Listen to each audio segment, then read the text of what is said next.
Chairman Nadler talked about treacherous. At about 12:10 a.m.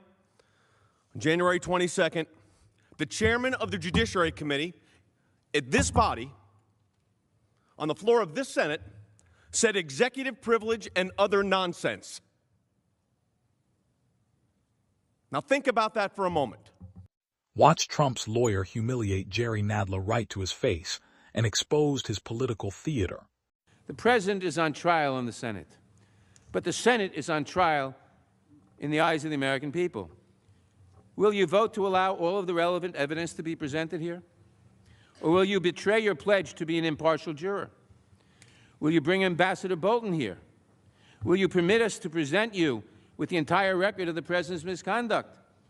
Or will you instead choose to be complicit in the president's cover-up? So far, I'm sad to say, I see a lot of senators voting for a cover-up, voting to deny witnesses, an absolutely indefensible vote, obviously a treacherous vote, a vote against an honest consideration of the evidence against the president, a vote against an honest trial, a vote against the United States. A real trial, we know, has witnesses. We urge you to do your duty, permit a fair trial. All the witnesses must be permitted. That's elementary in American justice. Either you want the truth, or you must permit the witnesses, or you want a shameful cover-up. History will judge, and so will the electorate. Chairman Nadler talked about treacherous. At about 12:10 a.m.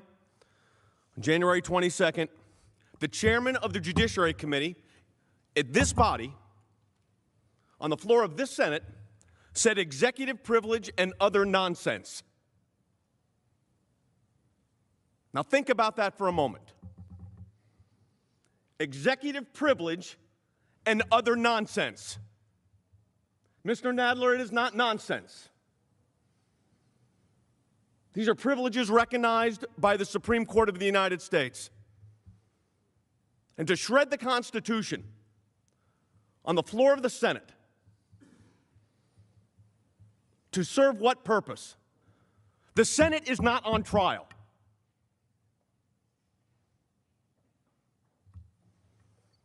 The Constitution doesn't allow what just took place. Look what we've dealt with for the last now 13 hours. And we hopefully are closing the proceedings, but not on a very high note. Only guilty people try to hide evidence. So I guess when President Obama instructed his Attorney General to not give information, he was guilty of a crime. That's the way it works, Mr. Nadler? Is that the way you view the United States Constitution? Because that's not the way it was written. That is not the way it's interpreted. And that's not the way the American people should have to live. I'll tell you what's treacherous. Come to the floor of the Senate and say executive privilege and other nonsense. We came here today to address the false case brought to you by the House managers. Sorry. We've been respectful of the Senate. We've made our arguments to you. And you don't deserve, and we don't deserve, what just happened. Mr. Nadler came up here and made false allegations against our team. He made false allegations against all of you. He accused you of a cover-up. He's been making false allegations against the president. The only one who should be embarrassed, Mr. Nadler, is you for the way you've addressed this body. This is the United States Senate. You're not in charge here. Now let me read you a quote from Mr. Nadler not so long ago. The effect of impeachment is to overturn the popular will of the voters. There must never be a narrowly voted impeachment or an impeachment supported by one of our major political parties and opposed by the other. Such an impeachment would produce divisiveness and bitterness in our politics for years to come, and will call into question the very legitimacy of our political institutions. Well, you've just seen it for yourself. What happened, Mr. Nadler? What happened?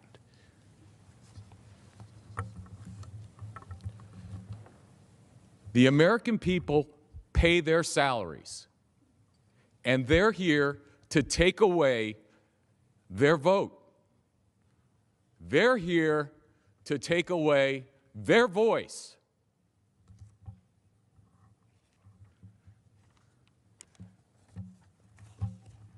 They've come here and they've attacked every institution of our government.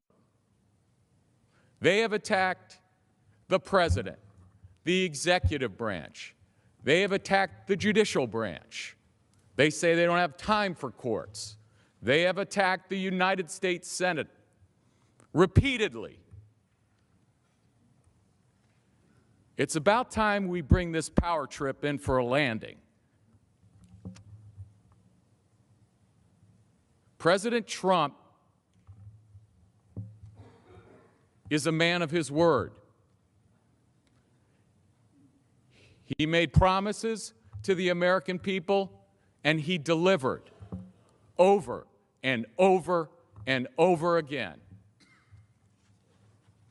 And they come here and say, with no evidence, spending the day complaining that they can't make their case, attacking a resolution that had 100% support in this body, and some of the people here supported it at the time.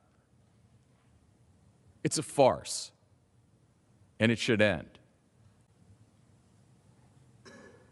Mr. Nadler, you owe an apology to the President of the United States and his family. You owe an apology to the Senate.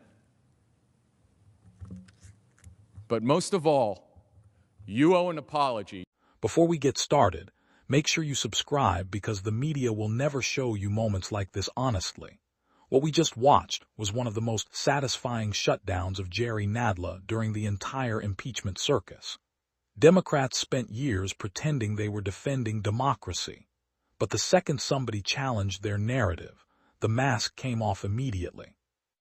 Nadler stormed into the Senate chamber throwing around words like treacherous, accusing senators of participating in a cover-up, and demanding witnesses, as if the Constitution suddenly only mattered when it benefited Democrats politically. The tone was arrogant from the start. He wasn't making a legal argument. He was trying to publicly shame senators into submission, and that's exactly why Trump's lawyer came back so aggressively. The moment he called out Nadler for dismissing executive privilege as other nonsense, the entire Democrat argument started collapsing, because executive privilege is not some invented loophole. It's a constitutional principle recognized by the Supreme Court for decades.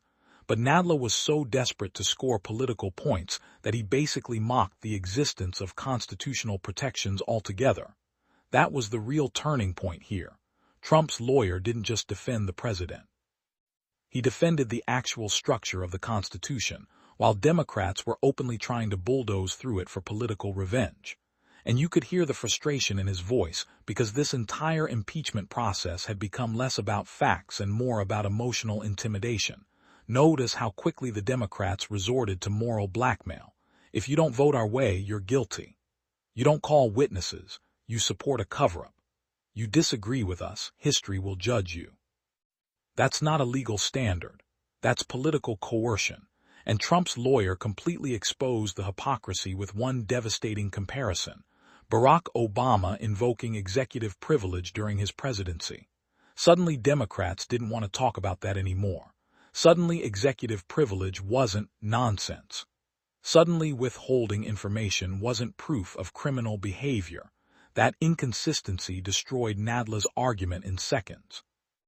What made this exchange even more brutal was the reminder of Nadler's own past comments on impeachment. The lawyer read Nadler's warning that impeachment should never become a partisan weapon because it would divide the country and damage the legitimacy of institutions. That quote hit like a truck because it perfectly described what Democrats themselves ended up doing to Trump. They became exactly what they once warned against. And this is what frustrated millions of Americans during the impeachment era. Democrats acted like every disagreement was a constitutional emergency. Every policy dispute became grounds for outrage. Every procedural objection became an attack on democracy. The language became so extreme that eventually people stopped taking it seriously. Meanwhile, Trump's legal team came across as far more controlled and grounded in constitutional arguments. They weren't screaming about the end of democracy. They were pointing to legal precedent, executive authority, separation of powers, and due process. Whether people liked Trump personally or not, many Americans could clearly see the difference between a legal defense and a political tantrum. And Nadler's behavior in this clip perfectly captured the broader problem with the impeachment effort. Democrats thought moral outrage alone could substitute for overwhelming evidence. They assumed that if they repeated words like cover-up and treason enough times, the public would eventually just accept it as fact. But Americans are smarter than that. People notice the double standards. They notice the selective outrage. They noticed that Democrats suddenly discovered constitutional absolutism only when Donald Trump was involved. And that's why moments like this mattered so much politically. Trump's lawyer didn't just defend the president here. He exposed the arrogance behind the entire impeachment spectacle. He reminded the country that senators are not subordinate to Jerry Nadler. The Senate is not required to obey partisan pressure campaigns from House managers acting like cable news activists. This was supposed to be a serious constitutional process. Instead, Democrats turned it into a public relations stunt filled with emotional grandstanding and personal attacks. And honestly, Nadler's speech aged terribly. Because after years of investigations, impeachments, leaks, media hysteria, and nonstop accusations, Democrats still failed to politically destroy Trump. In fact, many Americans became even more skeptical of the media and political establishment precisely because of moments like this, where outrage clearly mattered more than consistency or fairness. The biggest mistake Democrats made was assuming the American people wouldn't notice the hypocrisy. But they did. And this exchange was one of the clearest examples of that entire strategy backfiring in real time. If you enjoyed this breakdown, hit like, subscribe, and let me know in the comments. Was this the moment Democrats completely lost the impeachment narrative?